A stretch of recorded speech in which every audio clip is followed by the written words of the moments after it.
那因为美国不可靠，反正现在就是一个一个，然后维持这样的温度，走到一定程度，那中欧投资协定又拿回来表决。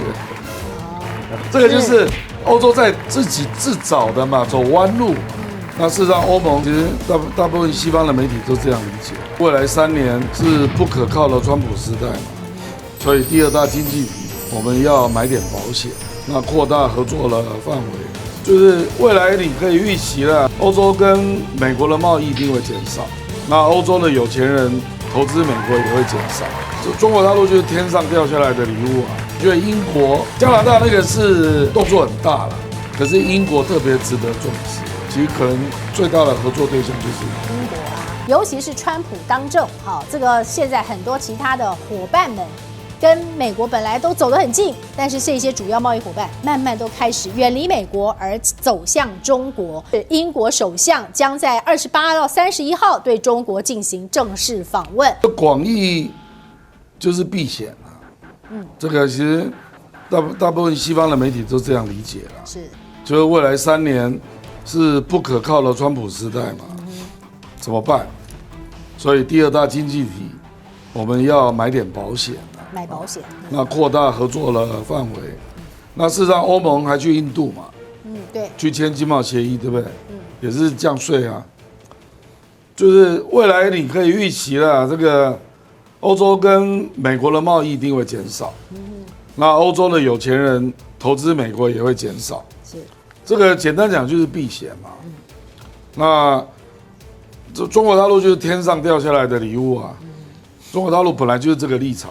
就是多边主义啊，那有人愿意跟我往来，你看中国现在连跟印度关系都不错，习近平还出来讲，说中印是伙伴朋友啊，那更何况是这些欧洲国家啊，所以我就慢慢，反正现在就是一个一个，然后维持这样的温度，搞不好走到一定程度，那中欧投资协定又拿回来表决。这个就是欧洲在自己自找的嘛，走弯路嘛。那个是2019年的，你看多少年了？梅克尔时代早就可以开始了，就你绕了弯路，现在不是绕回来这里。是啊。可是我觉得英国、加拿大那个是动作很大了，可是英国特别值得重视。我觉得美国如果中国大陆的金融服务业要走向世界，那因为美国不可靠嘛，其实可能最大的合作对象就是英国啊，对，金融服务业。ICE cannot be reformed. It cannot be rehabilitated. We must abolish ICE for good. To resign or face impeachment.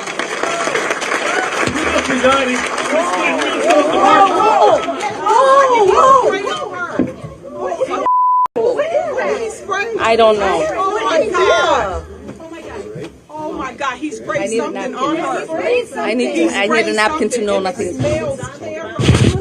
Read out in the name of immigration enforcement.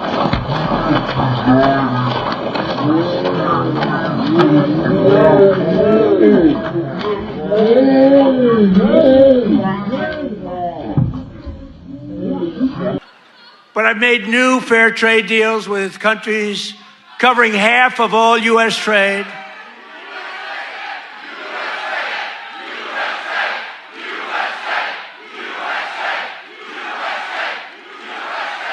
You do know they're paid agitators, right? They're paid.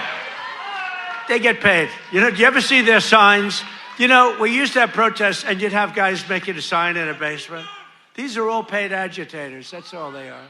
They get paid to go and they don't even know what, when they interview them, why are you here? I don't know. They have no idea. They're paid insurrectionists, really, in some cases. They're sickos. Nobody's coming in.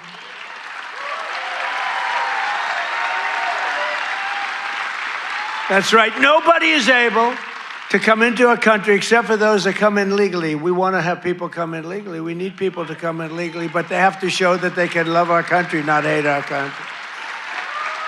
They have to show that they're not going to blow up our shopping centers, blow up our farms, kill people.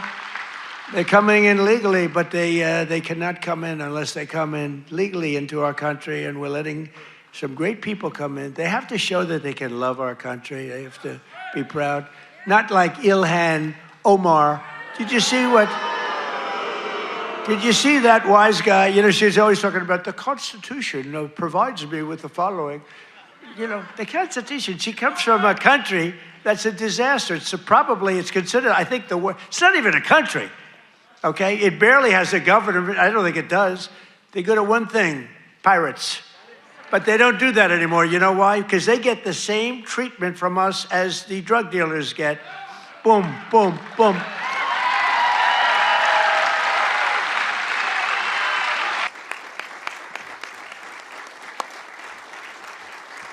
Let's talk about the Prime Minister, or if you prefer, Governor of Canada, and him threatening to, break economic alliances with the U.S., go with China. The president has threatened a 100% tariff. What impact would that have? It would be a disaster for Canada. I was in the Oval with the president today.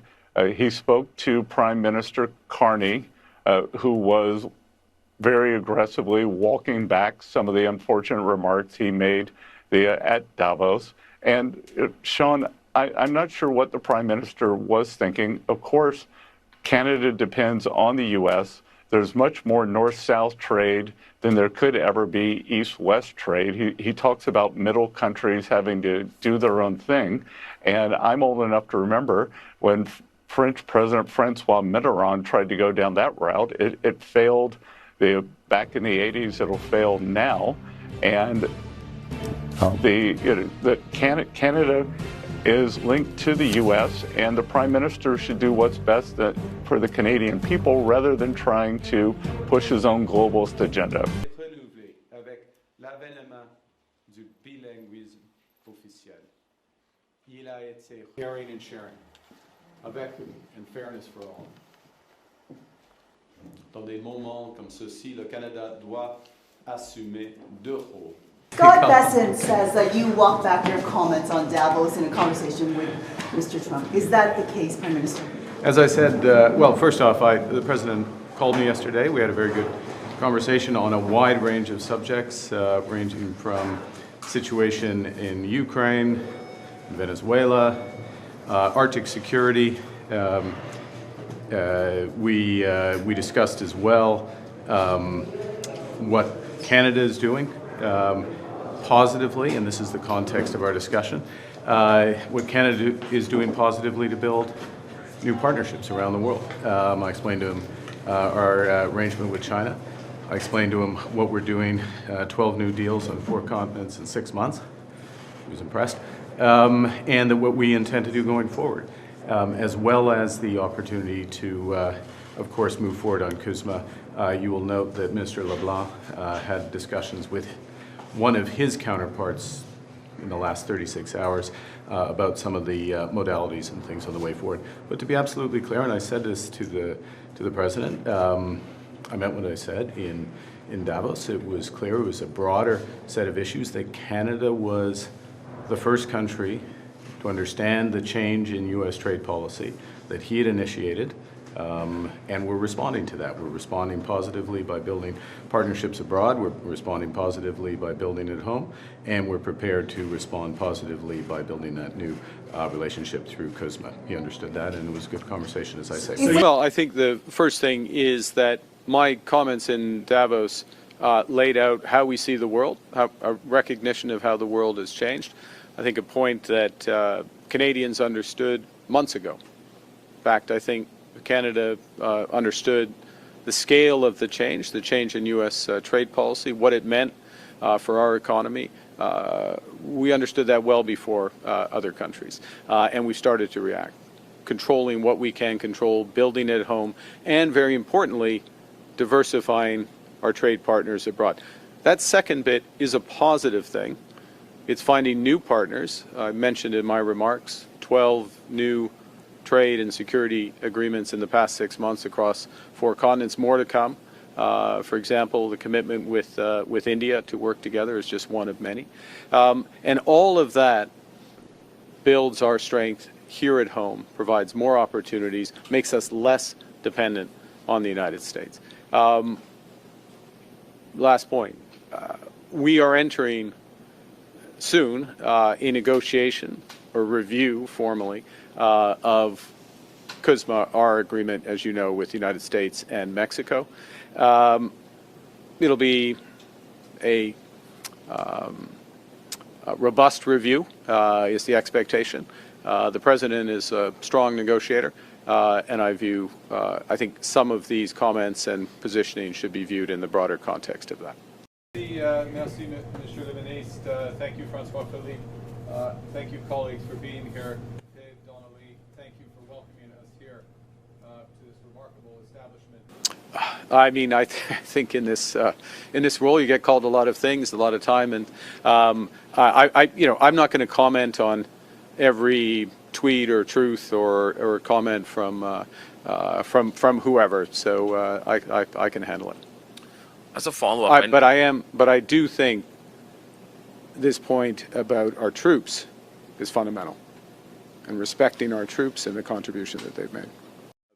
The importance of reinforcing Arctic security across the entire Arctic theater, to use that term, which very much includes Greenland, Northern Arctic, the Nordic countries as well. It has been the view of this government that NATO has not put enough emphasis on that. Canada is putting emphasis since we've come into office. We put emphasis on that. And that the solution to the security needs of Greenland, but the entire Arctic region, is coordinated through NATO. First and foremost, Canada will take responsibility for our Arctic, but working in conjunction with others. We have close and deepening cooperation with the Nordic Baltic 8 group of countries. I've met with the NATO Secretary General on a couple of occasions, 3 occasions now, about this issue. And I think by reinforcing that security umbrella, it addresses the fundamental needs of those countries. We were the first to send support after 9/11 to New York City.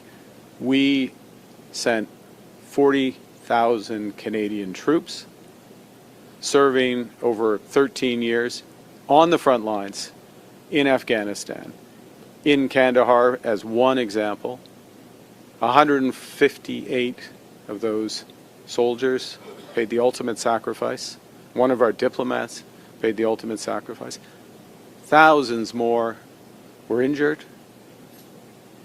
30 of our soldiers won the American Bronze Star for service in combat, for courage in combat.